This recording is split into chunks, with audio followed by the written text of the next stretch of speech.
आपका जोश, आपका उत्साह जगता है और 2 मिनट बाद आप फिर से ठंडे हो जाते हैं।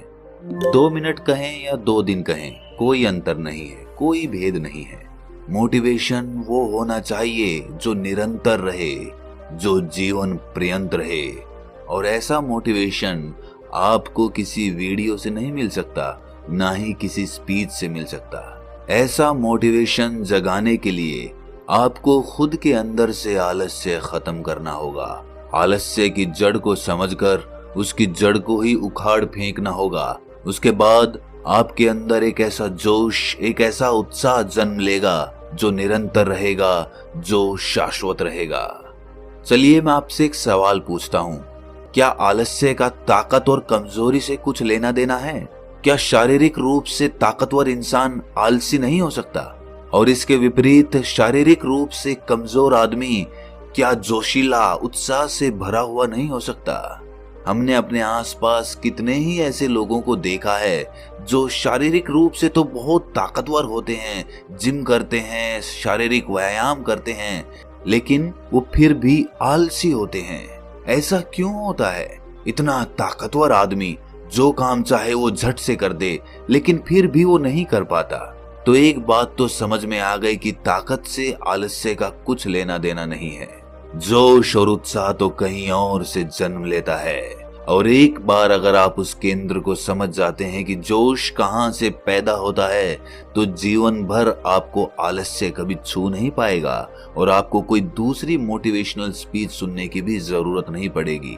आज की जो बोध कहानी मैं आपको सुनाने वाला हूँ, उसमें आपको एक ऐसा रहस्य पता चलेगा जिसमें कि आप अपने आलस्य को त्याग कर हर पल मोटिवेटेड रहकर अपने लक्ष्य को प्राप्त कर सकते हैं। इससे पहले कि आप इस कहानी में खो जाएं, इस चैनल को सब्सक्राइब जरूर कर लें। तो चलिए कहानी शुरू करते हैं। बहुत समय पहले की बात है, जब हिंदुस्तान पर अंग्रेजों का राज हुआ करता था। उस समय ज्यादातर लोग खेती बाड़ी करके अपना जीवन बिताया करते थे। उसी समय टनकपुरा नाम के गांव में सुनील अपने पिता के साथ रहा करता था। सुनील अभी शादीशुदा नहीं था और अपने पिता के साथ खेतीबाड़ी में अक्सर उनका हाथ बटाया करता था। उसके पिता बूढ़े हो चले थे, लेकिन खेतों का काम करना अब भी उन्होंने नहीं छोड़ा था। दूसरी तरफ सुनील शारीरिक रूप से काफी मजबूत था। जिस काम को करने के लिए 4-4 लोगों की जरूरत होती थी, वहां पर सुनील उस काम को अकेला ही कर देता था। उसमें एक अद्भुत ताकत थी।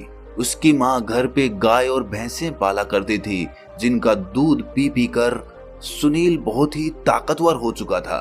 और इसी वजह से गांव में कोई भी सुनील और उसके परिवार के साथ पंगा या झगड़ा नहीं करता था। उस समय हिंदुस्तान पर अंग्रेजों का राज था और जो भी खेती बाड़ी में अनाज पैदा होता था, उसका बहुत सा हिस्सा लगान के रूप में अंग्रेज उनके गांव में आकर ले जाया करते थे। इसीलिए गांव वालों को अपने खाने पीने की चीजें उगाने के लिए खेत में बहुत मेहनत करनी पड़ती थी, क्योंकि बहुत सारा अनाज लगान के रूप में देने के बाद उनके पास खाने के लिए बहुत कम अनाज बचता था। इसलिए ज्यादा मेहनत करके वो अपने लिए पूरे साल का अनाज पैदा करने की कोशिश करते थे। हालांकि सुनील का पिता बूढ़ा हो चुका था, लेकिन वो खेतीबाड़ी के काम में बड़ा ही अनुभवी आदमी था। कौन सी फसल कब बोनी है, उसमें कितना पानी देना है और कितनी मेहनत उस फसल को चाहिए, ये सब सुनील के पिता को भली भांति पता था। और वो मेहनत करने के लिए भी कभी पीछे नहीं हटते थे। जाड़े के दिनों में रात रात भर अपनी फसल में पानी देने का काम वो बड़ी ही आसानी के साथ कर लेते थे।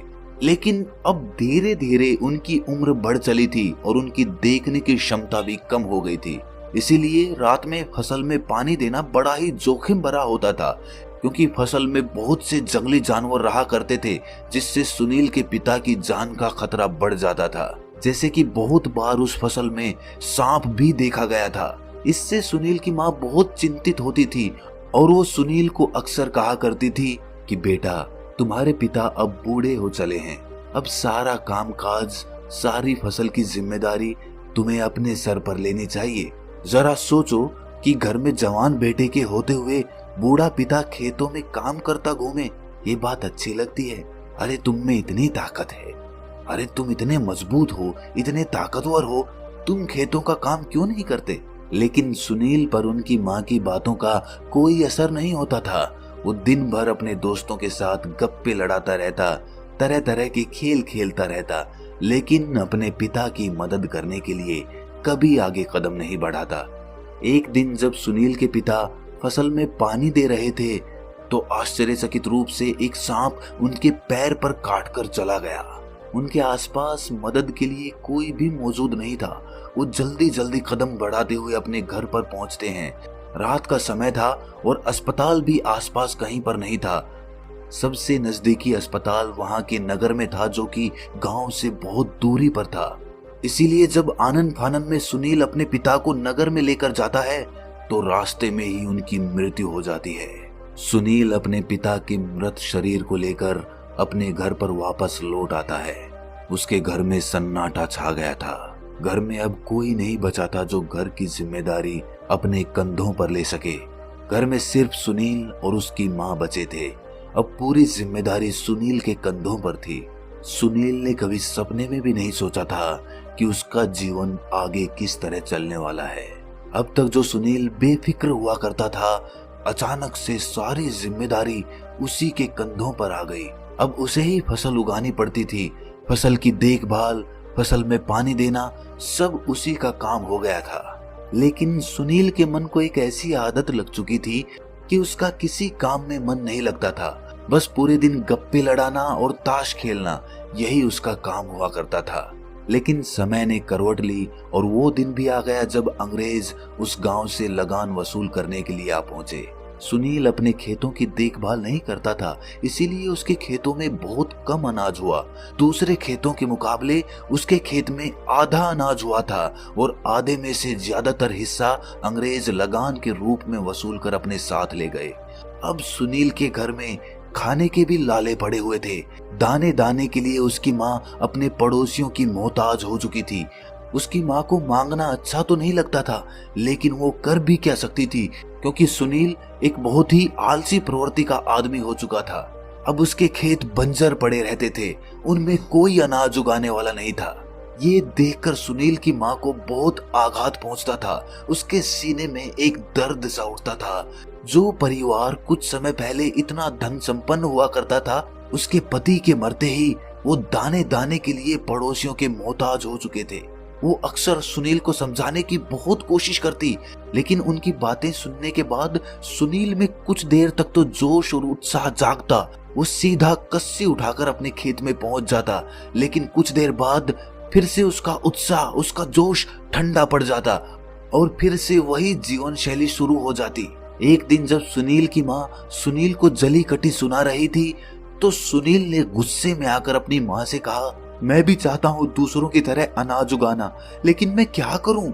मेरा मन अपने वश में ही नहीं है। मैं रोज रात में ये सोचकर सोता हूँ कि सुबह उठकर अपने खेतों में काम करूंगा और अनाज उगाऊंगा, लेकिन सुबह उठते ही पता नहीं मुझे ऐसा क्या हो जाता है कि बिस्तर से उठने का भी मेरा मन नहीं करता। मैं खुद अपने आप से बहुत परेशान हूँ। मैं खुद इन चीजों से छुटकारा चाहता हूँ। मैं क्या करूँ, मुझे कुछ समझ नहीं आता। ये सारी बातें सुनील का पड़ोसी भी सुन रहा था। सुनील का ये कथन सुनने के बाद उसके पड़ोसी ने कहा कि बेटा, तुम्हारे जैसी ही हालत मेरे बेटे की हुआ करती थी, लेकिन किसी ने मुझे बताया कि पड़ोस के गांव में एक बौद्ध भिक्षु आया हुआ है। जब मैंने अपने बेटे को उससे मिलाया तो पता नहीं उसने ऐसा क्या बताया कि मेरा बेटा आकस्मिक रूप से एकदम बदल गया। आज वो बहुत मेहनत करता है, सुबह उठते ही बिना बोले खेतों में काम करने के लिए पहुंच जाता है।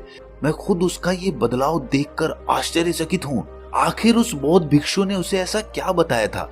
तुम भी एक बार जाकर उस बौद्ध भिक्षु से जरूर मिल लो। वो कुछ पैसे तो लेता नहीं है। अगर तुम्हारा फायदा भी नहीं हुआ तो तुम्हें कुछ नुकसान भी नहीं होगा।